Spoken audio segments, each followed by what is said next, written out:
Welcome to the Teacher's Toolkit for Literacy, the free podcast for motivated teachers and school leaders who want to inspire their students and school community in literacy learning. Make sure you subscribe to the show on your favourite podcast player, and for more amazing literacy resources, check out the show notes provided with every episode. Hi, I'm Sharon, and I'm the host of a Teacher's Toolkit for Literacy. In every Toolkit episode, we bring you specific resources, tools, strategies, tips, techniques to help you in your job as a teacher of literacy. Firstly, we acknowledge and pay our respects to the Kaurna people, the traditional custodians whose ancestral lands we gather on. We acknowledge the deep feelings of attachment and relationship of the Kaurna people to country, and we respect and value their past, present, and ongoing connection to the land and cultural beliefs. Hello to everybody, and to my likewise wise companion here. Well, thank you, but shucks. Welcome everyone in this to the podcast, and we hope you're really enjoying it. And we'd like to thank you especially for the feedback we're getting on Apple Podcasts. If you'd like to go on to that and write a review especially and give some stars, that would be great, because it allows more teachers to see and hear this podcast and spread the word. So thank you very much for all those comments we're getting. Our topic today is true tasks, which is one of our big T's, or let's say important... Timeless T's. Timeless T's of literacy, exemplary literacy instruction. So it's one of those. Last time we focused more on the last time we were doing a Sharon and Phil session, we were focusing on tantalising texts. But this one is on about true tasks and read alouds, the importance of read alouds and how they are really integral to what we're doing. So, just before we do that, what's some things that have been happening this week, Sharon? Well, just on a personal level this week, apart from, we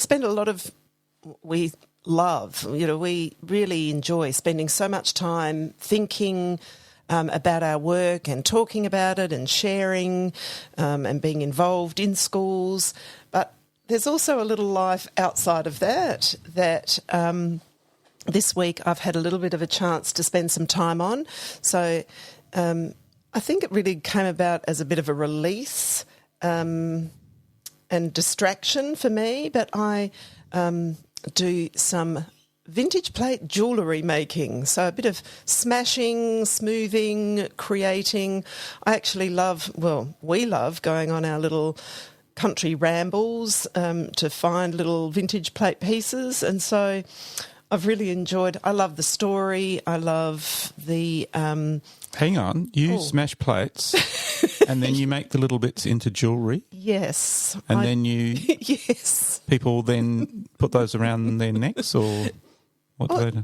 You're making this sound terrible. Because they're necklaces, are they? Or? Yes, they are. Oh, but right. Phil, you're really not making this sound like I'm engaged in something very interesting at all. No, it is. It's fantastic.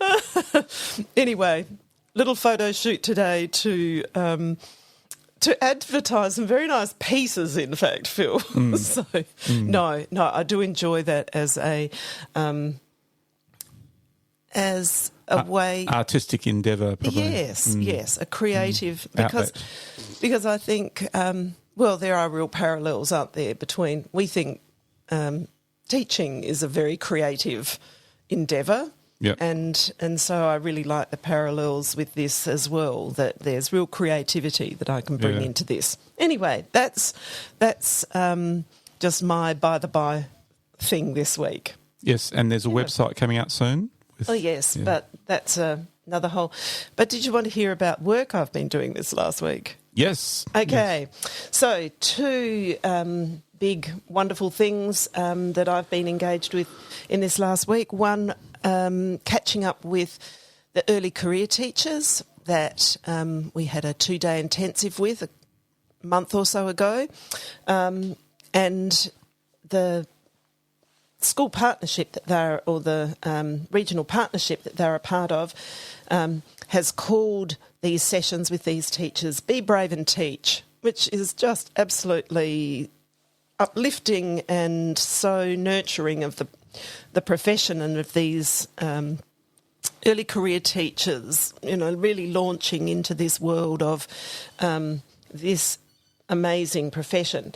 So what I had the opportunity to do is for us to really have some time to look at what kinds of high-impact tools and routines they've had a chance to try out and work with in the last 4 to 6 weeks, and also because it's towards the end of a school year here for us at the moment, really thinking about and helping them setting up their literacy toolkit for next year.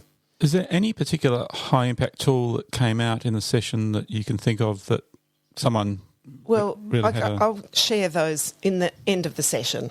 Oh, okay. Yes, yeah, that's when a good we idea. talk about so tools that everyone, a high impact tool that. So because if this is in fact what we're talking about now is key question 1, and the other 2 key questions are at the end of our session. yes, Okay, yeah. so that's good. So and of course the other parallel piece or group that I was able to catch up with this last week was the Be Brave and Lead group, made up of principals and teachers who take on a literacy leading role in the school.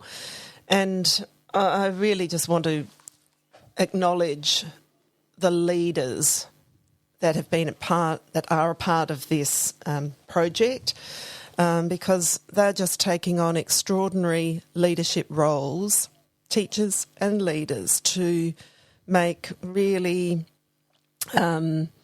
powerful, living things happen in schools. So especially the teachers who are able to be trying things out in classrooms and sharing that with others, and their voice as teacher has been really strong in enabling other teachers to say, yes, I see how that worked for you. That's something I really want to take on in my classroom. So it's been very organic, and I'm so impressed with the teacher leaders and how they're taking on that role in schools and affecting real change. So big shout out to that group. And it's such a pleasure and a privilege to work with them in that setting and in their own school settings as well. And great that we've got a real life example of things that we're talking about in these podcasts happening out in a group of schools here. And as time goes on, I'm sure we're going to get more stories from those schools as to the great successes that are happening. Yeah, and really one of the so today, as we're talking about Read Alouds, that the Read Alouds have really been one of the key pieces that a lot of the schools in the Be Brave and Lead project have really taken on as an every child, every day tool that children should have access to. And these are the big differences that people are seeing straight up. So that's part of why we've chosen Read Alouds as... And this is such an exciting session today because we are really going to drill down into Read Alouds and a whole lot of different aspects about them, aren't we? And that is such an exciting topic. It is. It's my...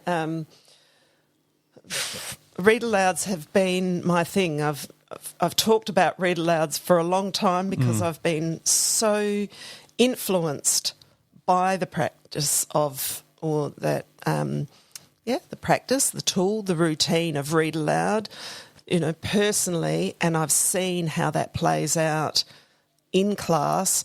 And there have been times where I've almost I felt like I've been the queen of Read Aloud because I'm always on about it. Yep. And, I hear people often say, well, here she goes again. She's on about Read Aloud. But So when people want to do Read Aloud, this podcast will be a great one to go back to refer to all the aspects about it. Yes. Okay, let's start up with what do we actually mean by Read Aloud, Sharon? Okay, so by reading aloud, we're talking about the teacher being, as Allington and Gabriel will talk about it, the importance of a fluent adult reading and children hearing fluency and expression and engagement and wonder and, all the things that are wrapped around wanting to share story and bring that story to life. So one of the key pieces about Read Aloud is that frequently those texts are beyond children's independent reading ability. So we're bringing text to them and giving them entry points into text that are beyond what they can read for themselves. So that's why there is such power in a teacher bringing that to students, because that Read Aloud then, one of the other 7 timeless T's that we talk about is together. Yep. And the Read Aloud is such an important piece of together we are all experiencing this text, this story or this information, this language, all of these things. As a community, we're engaging in this together. So the Read Aloud, what do we mean by it? So fluent adult reader, even better connection if it is the teacher at school being the one, that not just being handed over to a YouTube clip or listening to it on an audio. I'm not saying those things aren't other add-ons, but this text, this experience of doing this together brings a whole lot of just powerful benefits. Now we'll go through things in more detail as we go, but the Read Aloud... And they're also, aren't the kids also seeing what reading looks like and sounds like? And yeah, so that's... We're going on to those as well. Yeah, all right, sorry. Yeah. Okay, let's explore now the amazing power of the Read Alouds. Yes. So the power of Read Aloud, we just get so much back from the Read Aloud. There's, all of the things that we would say, what is their purpose, why are they so important? It's such a powerhouse experience that does such maximum work, and all we need is one text. Like, we don't need that text for every child, we just need the one, but then the power of it is not only in the listening, but then in having access to that text again. But it is this entry point that it's bringing for children, entry point into this world of this author, this story, all of that range of things. It's like the teacher, by reading this book, is blessing that book and saying, this is such an important thing that I want to bring you. And I think that's one thing I want to preface all of this by saying is we're not just... when teachers are making intentional choices about the things that they are going to be reading aloud. We don't want it to just be we've got 5 minutes, let me pull something. I'm not saying there's anything wrong with that there's a 5-minute, what do we want to hear? What's a favourite book that we'd like to have, or a poem? But there is an intentionality to choosing what I'm going to read aloud to students over a year. What am I going to bring to them? What is going to be the joy and wonder and the stories and the information that I can choose across this year? Because you're bringing it into your teaching as well. Yes. That's the point. Yes. Yeah. Thank you, Phil. Sometimes I need help getting to the point. But that is the bit of gold, isn't it? That you are bringing it into your teaching, and you're, systematically, you are creating those connections with reading and writing. Yes. Very intentionally. Yes. And it's going to be so well planned out that it's going to really enhance what you're doing in the classroom. Yes, and so, I'm going to choose books for particular reasons. Yep. And I want to have a range across a year. So, teachers ask really good questions like, I want books. What books, other books should I be choosing? Because, I want things that are going to engage them. Mostly what's going to engage your readers is if you can actually let them know why you are bringing this book to them. Why have you chosen this book? They trust us to bring them a depth and expand their world into reading. So when we can say, I'm bringing you this book because it's a type of book that I can see, it might be a text type that I can see in our class. We haven't been reading this type before. So you're really open with the children, aren't you, and explicit about what you're intending to do. Yes. Just like in our mini lessons, I would find that most of the time I start any mini lesson with, we're doing this because I've noticed. And I would do that with books as well, with what I choose to read aloud is, I've noticed this, and so then I'm looking for books that are going to, bring, take us further with that. Now, there's one really important thing that I haven't even mentioned here, because in my head, of course, I'm thinking most of the time what I'm bringing in the form of a book is a chapter book. Even for my younger readers, I'm going to have, at some point, I'm going to have a chapter book in this Read Aloud collection, because what I'm also trying to teach all of my readers is how to think their way through extended text, not just one. And I'm not saying there isn't the power in the picture book. I'm saying that the goal of reading is to be able to think our way through books, including picture books, but to think our way through longer texts. And before I said we would usually choose books that are beyond children's independent reading ability, but not beyond their listening ability. And I'm really building their capacity for listening and thinking, and also getting our younger readers into going, this is what I'm working towards. I'm working towards getting into chapter books.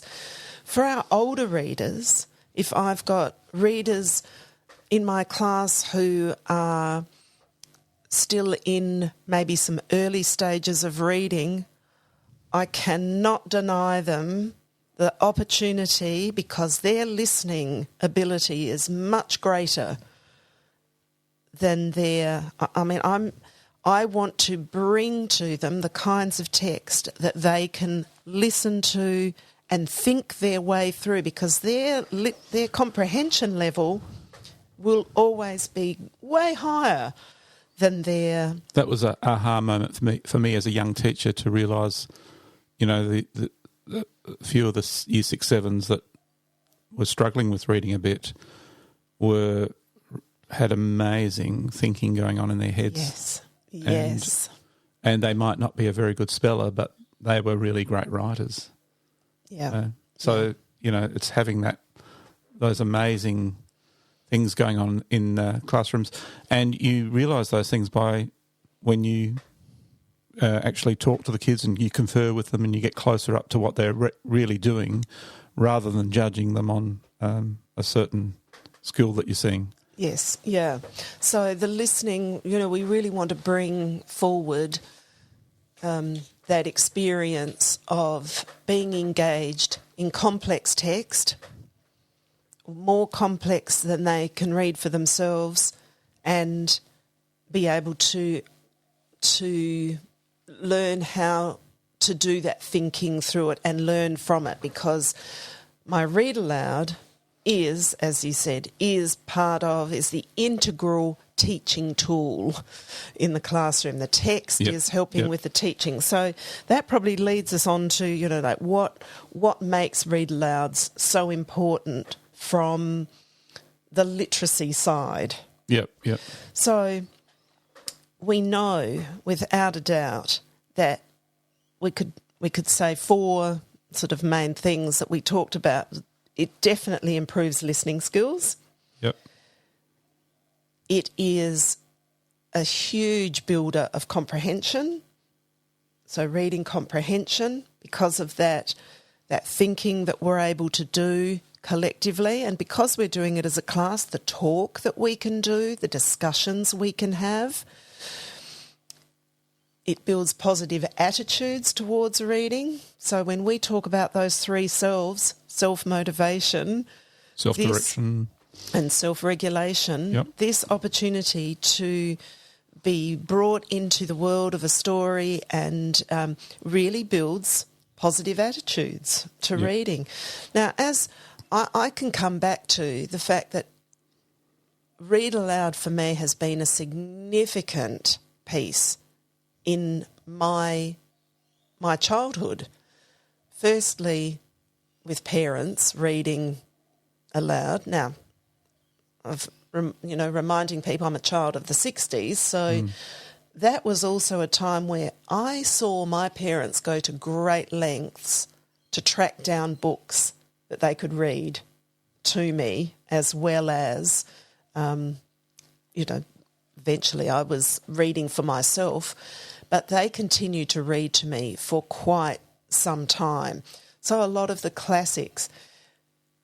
But then chasing down books like The Adventures of Fingerling, this book was each chapter was a little standalone story. But this getting me into reading was then completely followed up by, and I don't know if this is every child's experience. In fact, when we've talked about it, I don't think you had such a strong experience with this, but I had, through primary school, I can just about tell you every book that was read aloud to me during primary school, because it was constant read alouds on the go.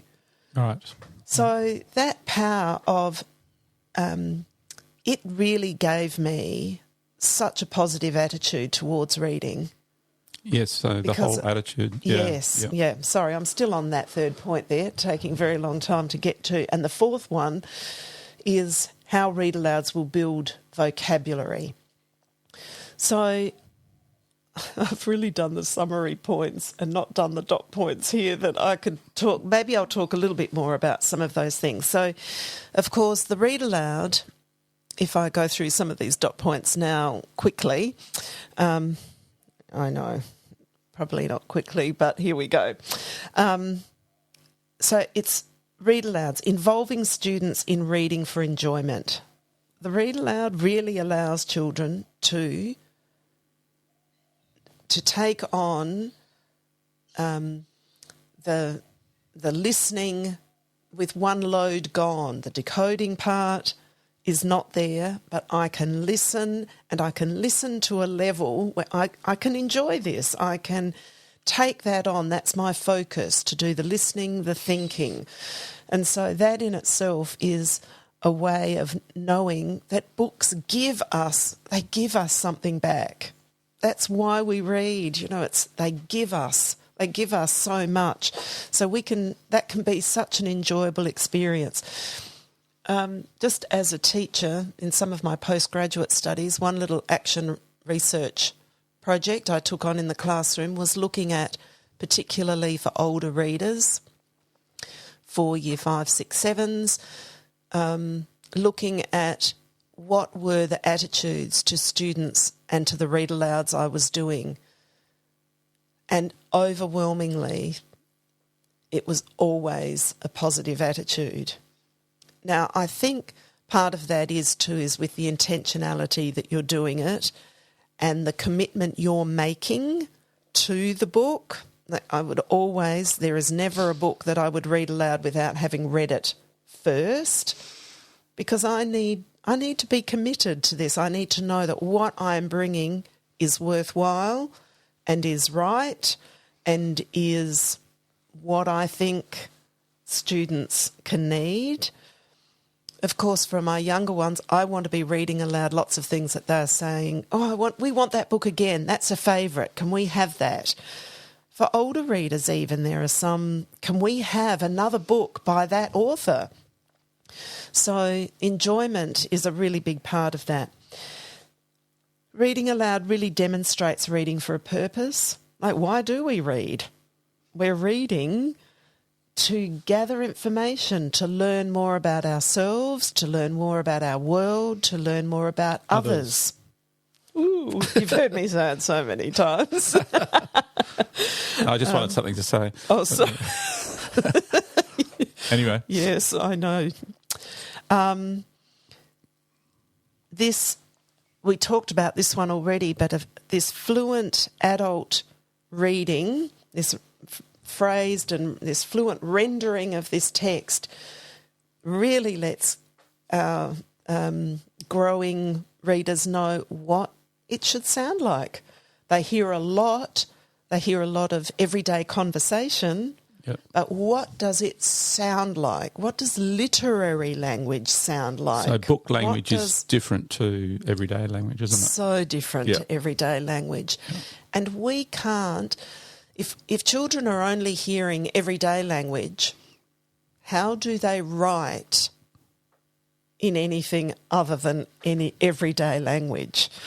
We want them to hear the richness of language. Because it's a whole new world of conversation and writing and yes, and language. It's just a whole different plane, isn't it, that yes. you're going into? And authors are spending a lot of time thinking about how to say those things.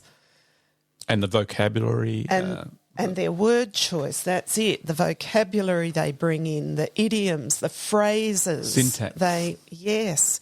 And so when we hear all of this, when we hear this language, then we know more about, it gives us a huge window into how not just everyday language works, but how a literary language works.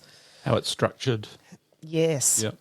And how we can, like when we know that kind of language, it elevates our writing. It elevates how we can think about how to say something. Yep. Because our writing is elevated when it isn't everyday language, when it goes further than that. You know, as teachers are going, we want that to be more descriptive.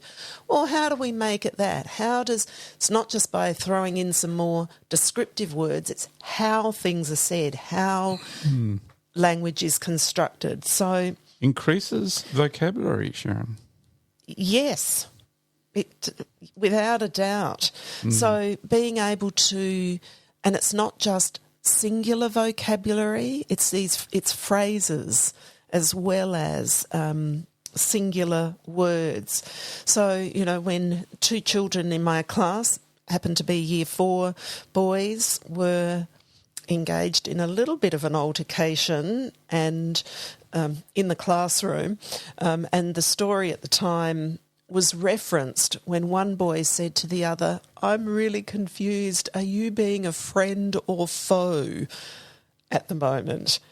And look, the book gave him some language, some vocabulary to express something in a really thoughtful way, in a meaningful way, saying not aggressive, just saying, "I'm confused. Are you friend or foe?" Now that language comes from text, but all that that language work, and I think everyone will have the pleasure of listening to one of the teachers that we've been working with talking about how, you know, she really pulls and gets kids to notice in their reading the really interesting words and phrases that they come across. So being collectors of that. So another podcast will go more into how you get the vocabulary going from a read aloud. Yes, Yep. yes. Yep. one thing we skipped over here is that, this whole idea of listening to story or listening to text read aloud gives us a sense of how it works. So the more stories we get to hear, the more we understand the variety of stories there are and how story works. And that's one of those important reasons why we would bring chapter books to students, because chapter books work differently. Like, how does a chapter work? How do those chapters combine to build a story? So whether it's a picture book, and in one of our previous podcasts where we talked about different categories of books for younger readers, that having a repetitive book, how that story works, where, there's all these episodes that repeat. Here comes another episode, it's repeat, it's got a lot of the structure of before.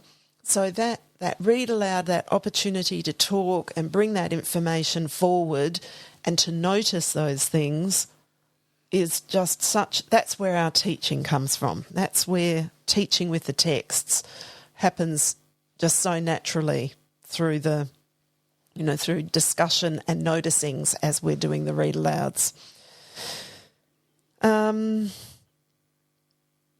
You've talked about a sense of story. Yes. Yes, and we've talked about... What do you mean by linguistic repertoire? Right, so already, that repertoire of not just... Part of that is that literary language and knowing how it's structured and how it's put together. So having ways of saying things that aren't the everyday ways of saying things. So to draw on, and authors often talk about this, what it is what experiences from what literary experiences they've had that they find come out in their own writing. In fact, Brian Camborne talks about by learning to retell, actually Brian Camborne and Hazel Brown talk about by learning to retell stories and, that understanding of how stories work, that language and that structure of language often spills over into our writing. Right. And they refer to it as linguistic spillover. Right, yep. So that linguistic repertoire is, all of those ways of how we can write with we can write like a writer. Yep. Rather than write like a speaker. Okay. And going on to supporting intertextual ties. Yes, I'm looking at that one myself. I think what I was getting at there when I made myself a note or two was that there's links across texts. Oh, there's yes, links across ideas. So I might want to bring in, even in trying to, into a content area. So, for example, in Australia in the Year 4 curriculum, there is, the topic of the First Fleet and, this arrival in Australia and, in the 1700s and what kinds of, the convicts, that Australia, was receiving lots of convicts at that time, etc. So one of the teachers I've been working with uses a great series of books called Grace. Can't remember all the titles. I think there's about 3.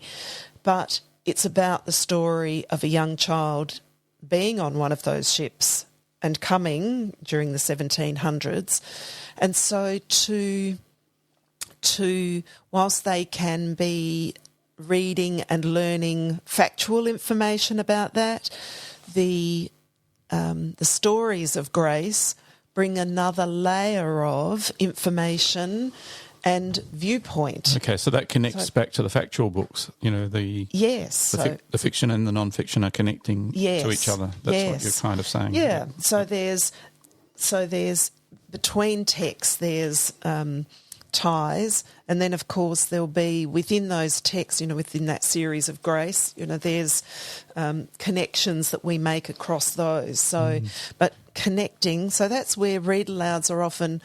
Fiction can be brought into content area units of inquiry where we can get that from another perspective, from a storytelling perspective, which of course we've got lots of historical fiction, historical narratives that come from a person's point of view then, or we've got an event, an historical event that may be happening, but we've got fictional characters playing out that event through their stories. So, and that might not be, I'm not just talking about it being in historical events, but just in learning about how things work, sometimes, an engineer's story that... And there's also there's also the power of story, isn't there? That story, for some reason, really draws out such a fascination and interest from children that engages them so much. And then if you can then connect that into your inquiry topic, well, how fantastic is that? Yes. To see how that really plays out in a real situation. Yeah. So you've talked about a community of readers, we're all together. Yes. And we enjoy the knowledge together. Yes. So that's a really important aspect. Yes, all having, and so the discussion we can have together, the understandings that we can build, people can add in further insights and information.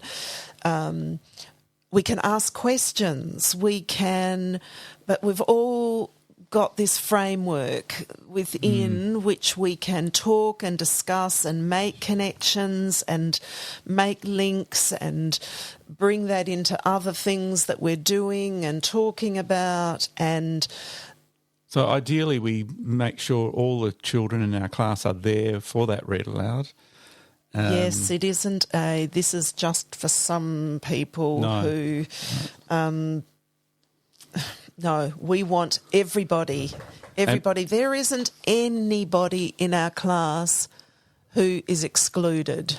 And especially when you're going to then base your teaching on that read aloud, and you want all of the children to be doing activities that are to do with that read aloud or linked to it. Well, it's more than activities. I don't like to think of sort of activities flowing from read aloud. It's more about it's doing the work. It's teaching us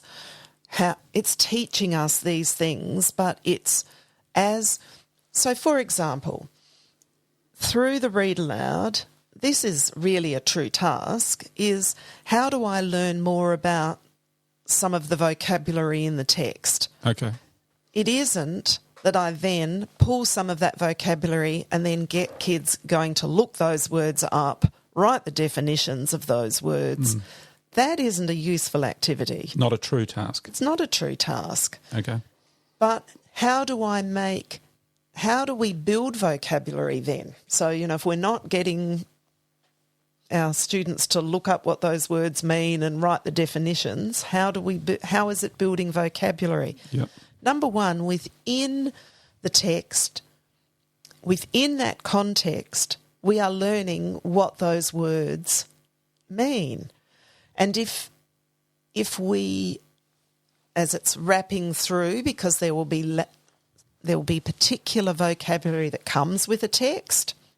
So if we're talking about the Grace series, of course, there'll be some language, some vocabulary that's to do with all of those things around convicts and, transportation to Australia and all of those sorts of things.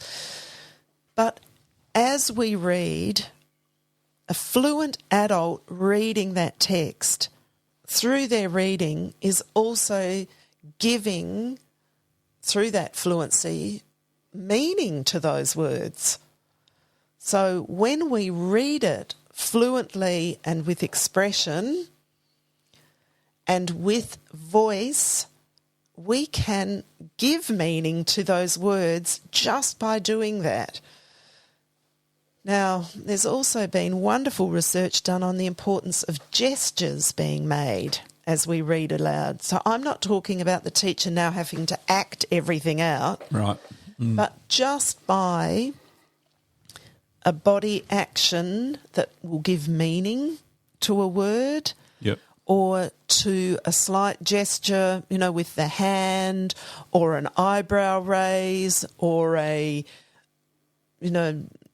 downing of the head, or whatever it is, those slight gestures also add meaning to words. So, where were we going, Phil? Well, we were talking about... Well, we were all together as a group, and we Yes. were using the read aloud as a true task. Yes. And you were saying about vocabulary. Yes. And not a boring activity that I was going to do. You wanted a true task. Yes. And you were just you were really there, a bit of gold here about how that can be a true task rather than a boring activity. Yeah. The value of that time of reading, we don't want to think that, say we're reading for 10, 15 minutes, that there isn't, like, the value is happening right there.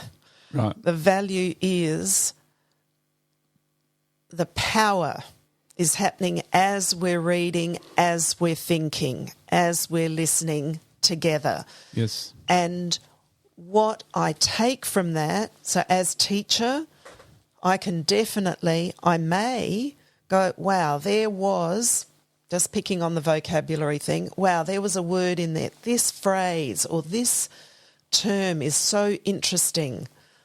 Is that one we want? Is that one we could collect? Is that something that could go up on a chart? A chart. Because, wow, there's a phrase or there's a word that we could be using. As a writer or as a speaker, we could be using that word. And so collecting should come without having to stop and discuss and do all of this work around it then, but let's collect and let's use that. Let's understand it.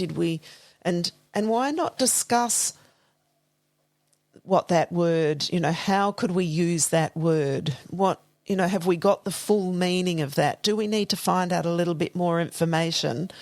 But let's see what we already know as a group. So this text that we're hearing together, we are mining for this gold from it. Yes. And we are going to use that for real purpose in a real act. Yeah. I won't say activity because I'm not allowed to. A true task. Yep. Yeah. I think that's part of what we're talking about. It's about engaging children, what's worth doing after this. Yes.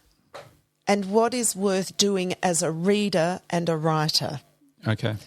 So the read aloud, of course, there are things that I can say there is a word. Here we are, back to a word. Wow, here's a word. I didn't know how to read it. So how did I problem solve my way through it? Yep. So anything I'm actually modelling during that time is intentional. Because if I've noticed my readers haven't got all the strategies that they could have to what do I do when I come to a word I don't know, let me model that in our read aloud text. Right, here's a word. What strategy did I use to solve this? Well, I looked at, where are my prefixes and suffixes? What's the word part? Where's the base of the word? There's the base. There's the meaning. Oh, the other chunks of meaning from the prefixes and suffixes mean, that's number one. There's how I pronounce it. There it is. now I know what it means.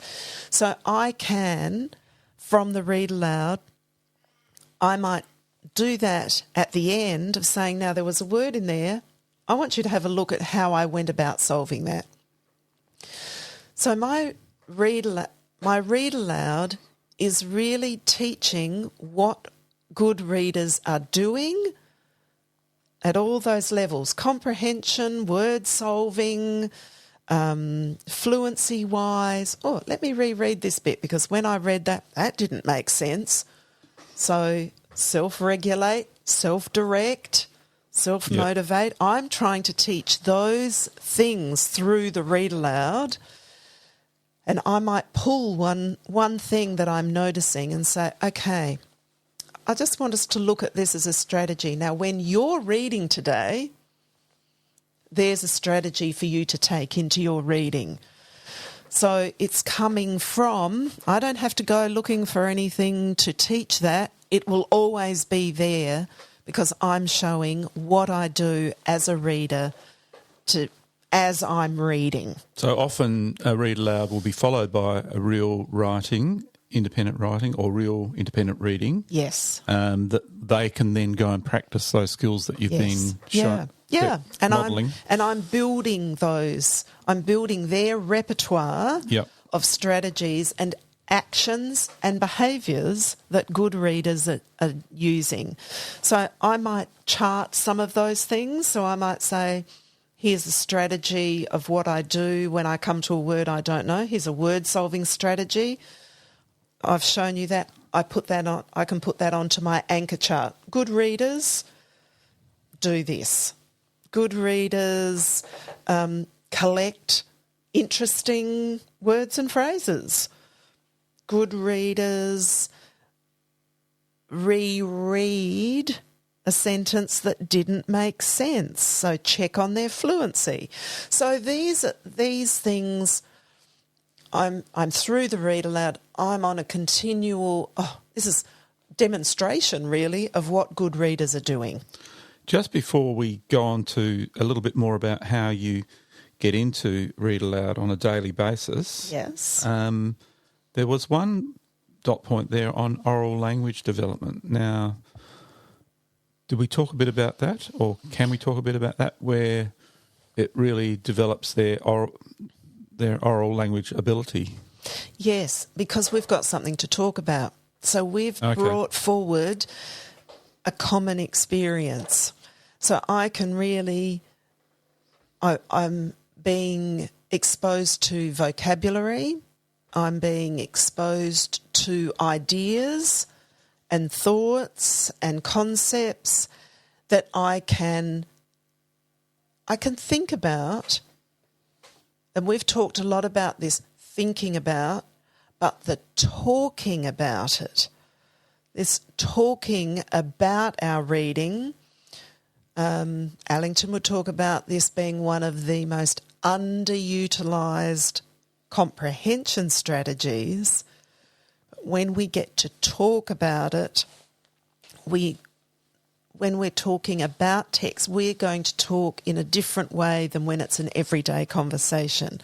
Okay. So our oral language development really expands if we are, and if we're talking specifically about, and in fact, I want to share in the tool section today. Yep. One way to really build this through the turn and tell. Yep. That's just one, building oral language around that. But as E. Cummings says, how can I know what I think until I hear what I say? So talking with each other about texts is a really strong way to build that oral language, and in fact can be a really strong precursor into writing, that oral rehearsal, talking about before we might write something, or before we put that into writing in some way. That can really, and it gives us something to talk about. Actually, oral rehearsal of what you're about to do, I think that's another podcast for another time. Yes, it is. Because I think that would be a really That's another bit of gold, that one. I Yes. would have loved to have got more into that with my teaching, I think. Yes. But quickly, just going through getting Read Alouds established, a really quick checklist here. Yes, and I'm going to say I'm going to do this as a checklist rather than going discuss to each of these too much, but this is a nice way for, and here I'm doing it again, I'm thinking, I'm not sure that we've got this as a checklist on our on Teachific, but I think this could be a really nice piece for just a nice little guide for people. Let's put that up there so that we've got it. So, little checklist then, how do we do it? So we need a wide range of read aloud experiences. So not just the one, I think I started talking about this before and got sidetracked, and I said I wasn't going to talk about all of these dot points, but this is a thought I'm just coming back to is, the teacher that said to me, okay, so it's nearly the end of the year and all I've read lots of Roald Dahl. That's great, but expand it into, and one way to expand into that is, well, not one way, an important way of expanding what we read aloud to our students is to be reading lots of children's literature ourselves so that we know what we can bring and really be on the search for, and I am going to put up, some read alouds that I could recommend, but you need to, every teacher needs to also go out there and find the ones that there has to be a reason for choosing it. Yeah, and you've got to go searching. When you read a children's book and then you go to read it with your students, you know what's going to happen, so you know how the expression's going to go and how the phrasing's going to go. Yeah, but the biggest thing is that you are fully committed to this book because you know it. Yeah. Okay. Yes, rather than, and you know why you're bringing it to your students. And it's part of your teaching, of course. Yes, yes. So teachers need to be, well, here's my second point, was teachers need to be fully committed to a text before beginning, having read it themselves. Read alouds should happen daily.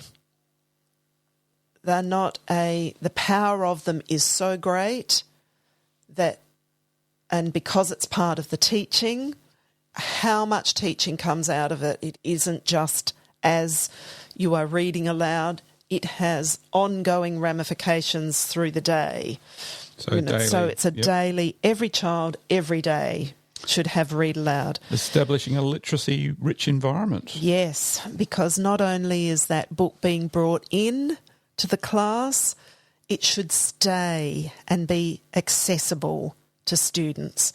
So it means that there is entry point into that book. That may be a book that a child then moves on to reading independently after you've read it because they've got an entry point into it. It might have been too difficult before, but now they've got a way into that book.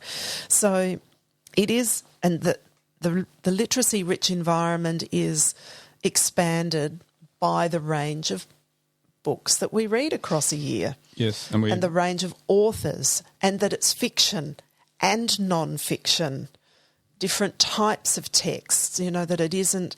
So there's ranges of genre, from mystery to fairy tale to legends to fantasy to... And we have got our other podcasts on tantalising texts and setting up classroom libraries for different year levels. But going on to the next one, share books with students and model appropriate reading behaviour. Yes. So I'm just going through this as a list now, right? I'm not. Yeah. So we're doing it because we're sharing and we're modelling that reading behaviour. Here we are again, but reading a variety of books and other materials doesn't just have to be books. It can be a whole range of materials that we read. that these materials would be accessible. We can engage students in response. Phil talked about activities, but responding to books, we can do that through retellings or acting it out, reading that with somebody, sharing it. And getting it going is about leading discussions about text to get kids thinking and talking about it as well. So they're the essence, that the getting it going involves those things: choosing, reading, modelling that reading, using it as part of the teaching, and giving the opportunity to talk about texts. And so, right, so then I think we'll probably go on to a quick checklist again of which read alouds are most useful. I think we've really covered link to the curriculum, link to an area of study, information, text, as well as all kinds of genres, language-rich, picture books, chapter books. Okay. All of those. And we've talked about getting them going and developing our 3 C's as a reader. So I think we've kind of covered a lot of what we needed to do today, Sharon. Yes. And we've talked about the amazing power of read alouds, making sure they are connected to your real reading and writing, so they are true tasks that you have going in the classroom. How we do it, which ones, getting it going. So probably finishing off now with our couple of other key questions. Key question number 2, what's a good tool that you've been using with teachers? Okay, so this I already said that I would talk about, and that is, so at the end of Read Aloud, or in fact at the end of students' own independent reading, the importance of getting children to talk about their reading is, as research tells us, is another hugely underutilised strategy. So one of the, I often refer to it as turn and tell. So lots of you would be familiar with turn and talk, to discuss things. Often I will call it turn and tell, to allow all students the opportunity to have their say. So talk is building on each other's ideas. Tell is really having that chance to, so Phil and I, we're partners. So Phil's got 60 seconds to turn and tell me, and then I have 60 seconds to turn and tell Phil. So it means that Phil gets 60 seconds to talk without me interrupting. New thing for you, Phil, wouldn't it be, if I didn't? Sounds like a presidential debate, because they weren't allowed to speak at certain times, the second debate. Yes, yeah. Or third debate, I think it was. Yeah. So I'm not saying turn and talk isn't important, but I'm just saying turn and tell.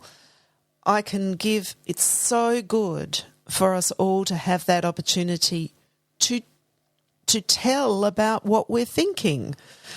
So giving that, so you can see that whether it's at 30 seconds or 45 seconds or 60 seconds or older students 90 seconds, you can see how in a minute or a minute and a half or 3 minutes you can give every child an opportunity in your class to talk and to tell about their thinking, about their reading, or about what they've heard, without interruption. And, sometimes not every child gets that opportunity enough to do that. And there are some children who are going to struggle with that to begin with, going, I don't know what to say. That's the reason why we want to give them an uninterrupted opportunity. And when that becomes a tool that they know, when we say turn and tell means this, it's I'm ready, I'll be ready to talk about. In fact, modelling it would be good too, so that in the initial days to see how it works. Yeah, but Yeah. it doesn't take much to, as soon as we talk about it as a tool for that helps us to clarify our thinking. It's not a presentation we're doing, it's an opportunity to really think through and engage with the thinking we've been doing as we've been listening or as we've been reading for ourselves. So there are some good questions or good prompts that can open up that wondering and pondering that we might turn and tell about. So Aidan Chambers talks about there's four questions that he says are good wonderings. And they are, so what I liked about this story or this chapter, or what I didn't like about this chapter or story, or what this character did in this, or how something was unresolved or whatever. His other two questions are, what puzzled me? Isn't that a great clarifying question? So it's okay, we're saying it's okay to be puzzled about something. What thinking were you doing about that? And what was the puzzle? Yeah. Yep. So this is active thinking and the opportunity to share that with someone. Now that's very engaging when I know that I get to talk to somebody about that. Yep. Or get to tell someone about it. And the other question he says is, what patterns did I notice? Yep. So those kinds of questions, I like those four questions. They're making, and if we look on the Australian curriculum, we at all year levels, it's talking about personal preferences and personal evaluations and opinions of things. And I'm sure that's on other world curriculums. I'm sure it's on other world curriculums. So it's important to be able to be having frequent opportunities, because turn and tell allows everyone to have a voice, everyone's thinking and thoughts to be heard by somebody. So a share, sometimes it will always be the same children who get to do the sharing. Everybody's voice and everybody's thinking is highly valued and is important here. And we might summarise some of those things, or we might bring some of those, pieces forward. But turn and tell gives the assurance to everybody that their thinking is important. So just quickly, a couple of other questions that, because they're not the only four that exist, but things like, why did something happen? Or what would have happened if? Or so you could have these on a chart where the kids could refer to them? Yep, I could. Yep. Or they might be very organic from the, I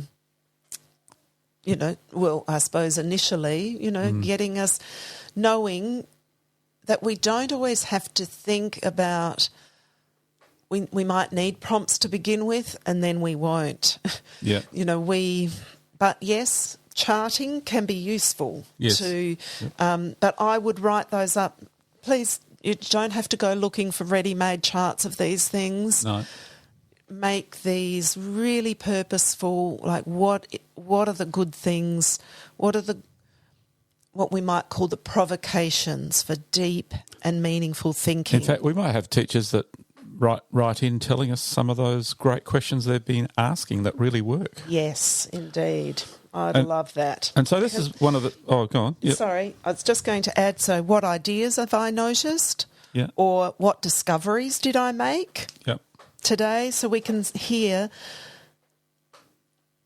These are, you see, one of the comprehension strategies that good readers use is they ask questions of themselves as they read.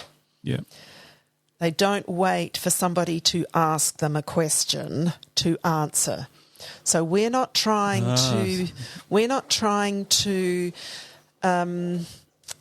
have this as a question answer type task. Activity. Yeah. We're having this as what kinds of things are good readers thinking as they read? What kinds of questions are they asking themselves? So this whole talking piece is modelling what they could be doing in their own thinking as they read. That's right. That's because a bit of gold there, I think. Yes. This isn't a now we've finished reading, what do we have to talk about? This is what thinking have I been doing as I've been listening or reading that's helped me as a reader. So that's the real gold of what we've just been talking about. Yeah.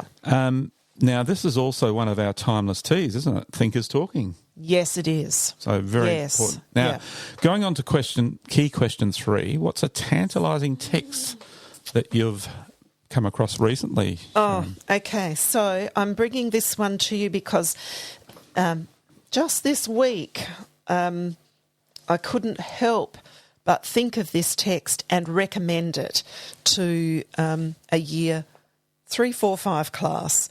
So in visiting a school this week, this year 3, 4, 5 class and their fabulous teacher, Esther, they've collected seed pods from eucalyptus, and they are going through the process of germinating those seeds. So they've had to learn about, so for eucalyptus they need heat to germinate, so they worked out temperature to be that they could heat them, and then they've collected these seeds and they're going through this germination process. So I had to ask them, do they have the book in the library? A Seed is Sleepy. And this book, written by Diana Hutz-Aston and illustrated by Sylvia Long, is part of a collection of books. There is also An Egg is Quiet, A Rock is Lively, A Butterfly is Patient, A Nest is Noisy. And each of these books follow the same kind of format. They are an informational narrative with gorgeous text features, informational text features in them. For example, so in A Seed is Sleepy, each of these books in their end pages include, so in A Seed is Sleepy, all of these different seeds are drawn with beautiful detail. So all these observational drawings, and they're all labelled. As the text starts, I have to say that I had the absolute joy of meeting Diana Aston at a conference a few years ago, and bought 2 of her books out, the 2 that were out at that time. A Seed is Sleepy, I have to say, when she autographed it, she wrote her message beneath it. So I bought both of these books for our children. So to Sophie, A Seed is Sleepy, and then she wrote, Bloom Where You Belong. Isn't that just beautiful? And in The Egg, An Egg is Quiet, to Edward, A Good Egg. I've just loved that. Just love it.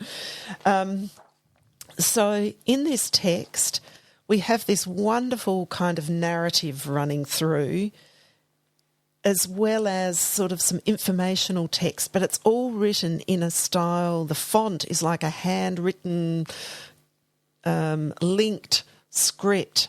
It's just visually so engaging. And from 5-year-olds through to 12-year-olds, I've seen them pour over these books with just glorious. There's so much to explore on every page. In fact, the book Reading the Whole Page by Nikki Grace Clausen and Michelle Kelly talks about these things of really being able to explore pages and seeing all of the informational features that we find on a text. So here we have, A Seed is Sleepy. it lies there, tucked inside its flowers, on its cone, or beneath the soil, snug, still. And then we have this beautiful illustration with this magnificent seed, all the seeds within the sunflower, labelled sunflower. Every detail, the scratchiness of the stalk and all these seeds, these tiny seeds bundled together in that flower head. So on it goes. So all of the scripted text is in this lovely rhythmical language and literary language, and then just in it's a different font. It's much more informational, so much more factual type text. So the two will appear on the same double page, and then all these illustrations with labels. Sometimes we have cutaways, so we see inside something, or we might have timelines, or we might have measuring lines to see. So we've got a coast redwood tree, and we see the measure line up the side and see that it grows to over 350 feet. So whilst it is, it's an American book, and it wasn't about an Australian eucalypt, this as the magnificence of the seed's life, its life cycle, and through germination. But I really brought this book to the class as well, saying, and look at the ways we can write about and share our information and understandings about something, that we're discovering. So I just can't recommend these enough. A Seed is Sleepy, An Egg is Quiet, and all the books in that series. They are they're powerhouses of information. They're great read alouds, and they're great poring over for myself. Every child, so as I said, from year 5, or not year 5, 5-year-olds to 12-year-olds love the opportunity to hear, because they are beautiful to read aloud, but also to come back and dip into. Everybody's got entry points into them.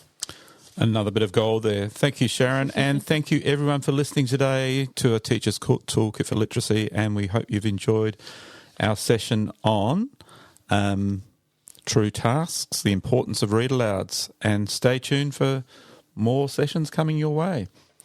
Bye for now. Bye, everyone. Thanks for listening to the podcast. To make sure you don't miss any literacy learning tips and insights, please subscribe to our show on your favourite podcast player. At Q Learning, our literacy specialists draw on over 30 years of teaching and international consulting experience to deliver world-class learning solutions. We equip, empower and support teachers to become their authentic selves. To find out about upcoming webinars and about how Q can help you and your school, visit qlearning.com.au. And you can get even more amazing teaching resources right now at teachific.com.au. Stay tuned.